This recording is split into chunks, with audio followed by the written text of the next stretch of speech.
Une ovation pour Madame Berthe qui a eu son diplôme hier, s'il vous plaît. Ouais.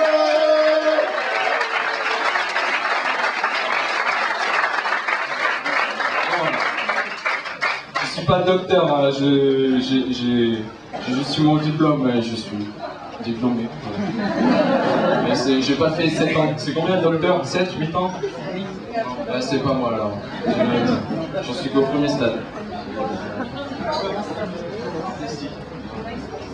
Voilà, si vous voulez, je fais des portraits, c'est 10 € le portrait. Alors bon, non, je rien dit, oubliez ça. Je fais des caricatures gratuitement. J'en ai une d'ailleurs dont vous avez certainement déjà entendu le début, mais suite à divers événements électoraux et démocratiques, je lui ai écrit une suite parce que je ne pouvais pas m'en empêcher. Alors cette suite vous paraît, enfin ce texte, peut-être qu'il y en a qui l'ont déjà entendu, peut-être qu'il y en a qui vont trouver qu'il est un peu bête et méchant, mais je suis un étudiant, yan. Et puis quand on voit que les gens qui gèrent le monde se permettent de gérer le monde avec plus d'une pinte dans le nez, allez voir sur internet et vous comprendrez de quoi je parle. Voilà, je me dis que je peux me lâcher, j'ai le droit. Alors voilà, comme ça. On a beaucoup entendu parler d'histoires d'amour impossibles. On en a beaucoup entendu, parfois même au-delà de l'audible, mais aucune n'est semblable à celle que je vis avec un vieux fossile. C'est une femme de plus de 60 ans, je crois. Elle se donne des allures jeunes et fraîches, mais elle pue le formol à 100 pas. Elle dit qu'elle préfère la valse et la musette à la samba. Elle semble pas avoir toute sa tête. Des fois, je la comprends pas.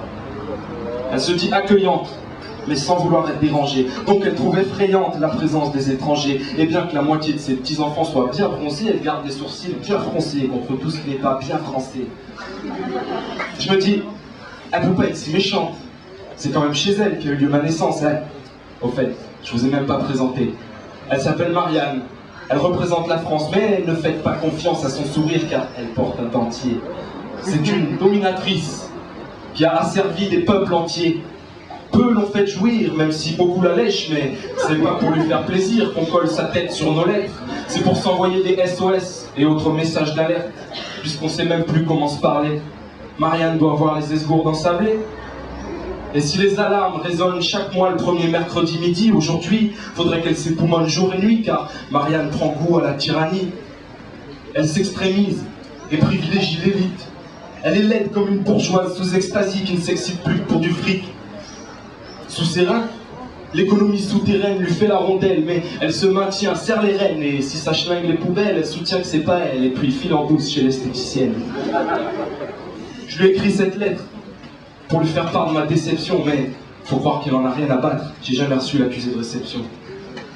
Pas besoin d'être Voltaire pour deviner qu'elle prend tout ça avec désinvolture. Elle dissimule sous un maquillage outré son visage de vautour. Elle n'a plus le droit d'asile et brouille les cartes de séjour. Elle hypnotise à travers le tube cathodique les citoyens nourris à la sottise d'une France chaotique. Son histoire s'est faite à travers l'art et le sang. Elle a donné une langue à mes premiers mots d'enfant. Elle n'est plus qu'un visage sur un timbre qui surveille nos communications. Un buste sans bras à la mairie, mépris et altercation. Une silhouette sur les pièces de monnaie, esclavage moderne, économie de la déraison. Marianne, tu veux faire rimer liberté avec médiocrité? Alors Marianne, ne t'étonne pas si je veux te quitter.